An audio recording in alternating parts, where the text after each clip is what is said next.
नमस्कार. शीर्षक वाचून तुम्हाला थोडंसं भांबावल्यासारखं झालं असेल. भिजलेल्या कोंबाला काटे फुटतात तेव्हा. होय, भिजलेल्या कोंबाला काटे फुटतात. मी एक व्हिडिओ केला होता, भिजू घातलेलं कुटुंब, आणि या व्हिडिओ नंतर अनेकांना मिरच्या झोंबल्या होत्या. इंगळी डसल्यासारखं आगाग झाली होती आणि त्यानंतर व्हिडिओच्या खाली बॉट्सचा अटॅक केला होता. अजूनही करू शकतात करणाऱ्यांना कोण रोखलंय हो? बॉट्सचा अटॅक केला होता. का बरं? तर रोहित पवार पावसात भिजले, शरद पवार जसे भिजले तसे, आणि त्यांचं उदात्तीकरण करायचं सोडून देऊन हा कुलकर्णी नावाचा हलकट बामण रोहित पवारांच्या विरोधात काय बोलतोय याचं किती बरं वाईट वाटलं होतं त्यांच्या 1-2 समर्थकांना, ज्यांनी बॉट्सच्या माध्यमातून 500 कमेंट आमच्यावरती केल्या होत्या. मी आधीच सांगितलंय, ना बंद होईल ना मंद होईल, चालत राहील. आता त्या विषयावर मी केलेलं भाष्य आणि त्यानंतर विधिमंडळात झालेला विषय किती गंभीर आहे हेच सांगायला मी आलोय. पहिल्यांदा बघा बरं, ते पावसात भिजताना बघा, मी तुम्हाला सांगतोय, ते तुम्हाला दृश्य दिसतायत. आता आदरणीय रोहित पवारजी चिंब पावसात भिजतायत, रेनकोट घालून भिजतायत. शरद पवारांच्या सारखं केलं नाही त्यांनी. पवार बिना छत्रीचे आणि बिना रेनकोटचे थांबल्यामुळे होते, हे मात्र पावसात रेनकोट घालून चिंब भिजतायत. छत्रपती शिवरायांच्या पुतळ्याच्या खाली बसून भिजतायत. कारण काय? कर्जत जामखेड मतदारसंघाचा विकास झाला पाहिजे आणि हा विकास त्या मतदारसंघात MIDC आल्यावरच होईल. MIDC शिवाय विकास होत नाही, त्यामुळं तात्काळ मंजूर करावी यासाठी हे सगळं केलं गेलं. त्यानंतर राज्याचे उद्योग मंत्री आले, त्यांनी हे उद्योग बघितले आणि या उद्योगा बघितल्यानंतर त्यांच्याकडे उद्योगनगरी स्थापन करण्याची परवानगी आमच्याकडून आहे असं सांगितलं. तेव्हा म्हणा असं करून ते म्हणायला लावलं. ते व्हिडिओ तुम्ही मागच्या वेळेला बघितलाय, तो परत एकदा बघून घ्या, आवश्यक आहे, बघून घ्या. मला असं वाटतं की रोहितजींनी जे काय आंदोलन केलं ते त्यांच्या मतदारसंघातल्या MIDC साठी होतं, आणि एखादा लोकप्रतिनिधी ज्यावेळी विधान भवनामध्ये अशा पद्धतीचं आंदोलन करतो त्यावेळी सरकारनं त्याची नोंद घ्यायची असते. आणि या विभागाचा मंत्री म्हणून मी स्वतः जाऊन त्यांना विनंती केलेली आहे आणि त्यांनी माझ्या विनंतीला मान दिलेला आहे. MIDC होणारच आपण बोलला, सांगितलं ना, शब्दाचे प्रयोग आता आपण कसे करू तसे, पण सरकार त्यांच्या MIDC साठी सकारात्मक अधिसूचना लवकरात लवकर काढेल आणि त्याच्यासाठी उद्याच्या उद्या तातडीची बैठक घेतली जाईल. बघितलात? आता बघितल्यानंतर आपल्याला काय कळतं की किती विकासाची कल्पना, किती विकासाच्या प्रेरणा. म्हणजे नरेंद्र मोदी एक विकास सांगतात आणि हेच एक विकास सांगतात, आणि आमच्यासारखी नालायक माणसं यांच्या विकासाच्या दृष्टीकडे बघतच नाही. कारण आम्हाला कावीळ झाली ना जातीची. आता जरा विकास सांगतो. याच काविळीतून डोळे पिवळे झालेत, आणि या डोळे पिवळे झाल्यातून जी काही येल्लो फिल्म आम्हाला दिसली आहे ना, ती येल्लो फिल्म जरा तुम्हाला दाखवतो. म्हणजे मग तुमच्या लक्षात येऊन जाईल की नेमकं काय होत आहे. जरा विधिमंडळामध्ये त्यांचे प्रतिस्पर्धी विरोधक राम शिंदे, जे माजी मंत्री होते, ते काय बोलले ते ऐका. 2016 मध्ये 27 एप्रिलला त्या संदर्भामध्ये तत्कालीन उद्योग मंत्री सुभाष देसाई यांच्याकडे बैठक घेतली. स्थानिक प्रशासनातल्या अधिकाऱ्यांनी देखील ते बैठकीमध्ये सांगितलं की त्यावेळेच्या कालखंडामध्ये माळढोक आरक्षण त्या संपूर्ण तालुक्यामध्ये बहुतेक क्षेत्रावरती होतं आणि म्हणून साठी MIDC करायला अडचण होती. आणि त्यावेळेस त्यांनी सांगितलेली माहिती, त्यावेळेस सिद्धटेक अंतर्गत देऊळवाडी येथे या संदर्भामध्ये MIDC व्हावी अशा संदर्भामध्ये देखील सुभाष देसाई तत्कालीन उद्योग मंत्री यांच्या बैठकीमध्ये निष्कर्ष झाला. आणि दरम्यानच्या कालखंडामध्ये की समाज माध्यमावरती असे काही ट्वीट्स प्रसिद्ध झाले. कर्जत MIDC मध्ये जिंदाल स्टीलचे CMD सज्जन जिंदाल यांच्या संदर्भामध्ये चर्चा झाली. पॅकेजिंग उद्योजकातले आघाडीचे TPCLचे कंपनीचे मालक साकेत कणेरी याबरोबर चर्चा झाली. एशियन पेंटच्या कंपनी बरोबर चर्चा झाली. अमित चौकशींबरोबर चर्चा झाली. अदानींबरोबर चर्चा झाली. सभापती महोदय, मी प्रकर्षाने एका मुद्द्याकडे लक्ष वेधणार आहे. कर्जत तालुक्यामध्ये शेतकरी आहेत, गरीब शेतकरी आहेत आणि कवडी मोल किमतीने इन्व्हेस्टरनी तिथल्या जमिनी विकत घेतलेल्या आहेत. आपण देखील आवाक होणार की कोण शेतकरी आहेत, असे नवीन शेतकरी कुठून आले कर्जत मध्ये. मी नाव वाचतो. नीरव दीपक मोदी, गट नंबर 35,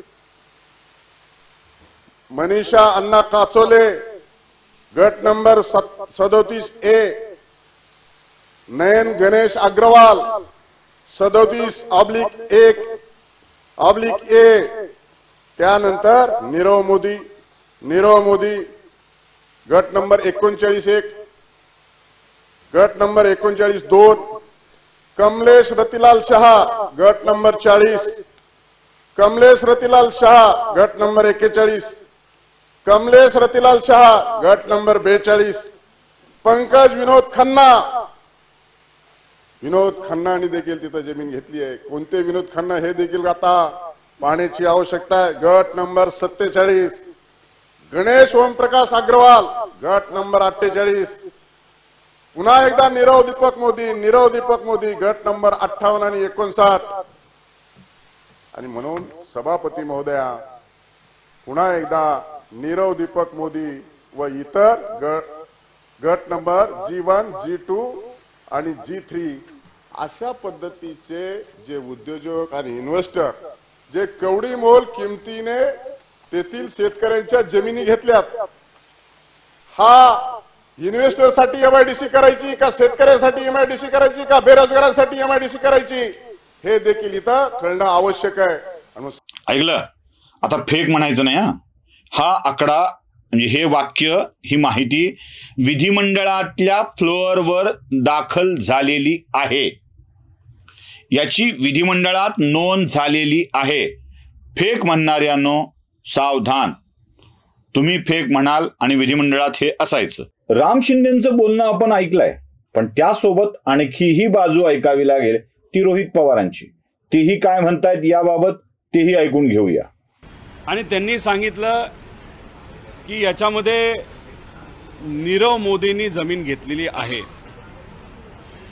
मला त्यांना सांगायचंय की नीरव मोदीची तर जमीन आहेच, पण नीरव मोदीच्या नावाने एक कंपनी आहे फायरस्टोन अशा नावाने, त्याच्यामध्ये नीरव मोदी हा पार्टनर आहे आणि त्याचे मित्र सुद्धा आहेत. त्यामुळे फक्त नीरव मोदीची जमीन आहे असं बोलून चालणार नाही. त्याच्या मित्राच्या आणि त्याची मिळून एक कंपनी आहे, त्या कंपनीची सुद्धा जमीन आहे आणि 83 एकर आहे.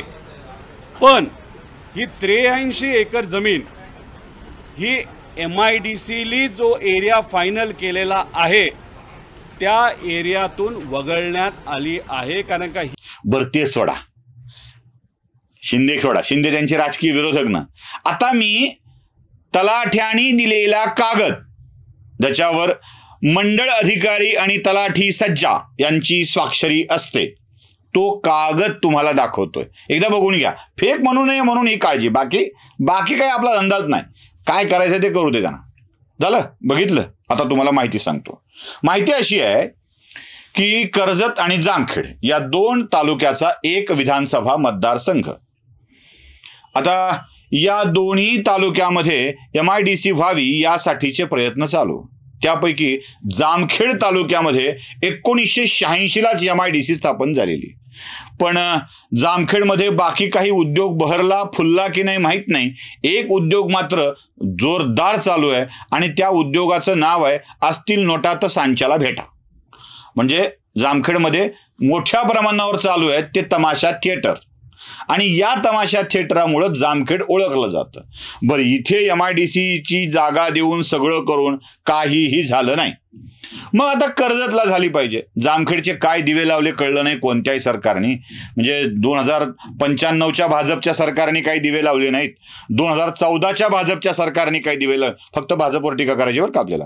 म्हणजे 95 ते 99 भाजपनं काही दिवे लावले नाहीत, 14 ते 19 भाजपनं काही दिवे लावले नाहीत, आणि आता 22 ते 23 पुन्हा भाजपनं काही दिवे लावले नाहीत. मधला काळ दिवे लावण्यासाठी तेल गोळा करणं, वाती गोळा करणं, पंत्या गोळा करणं हे चालू होतं.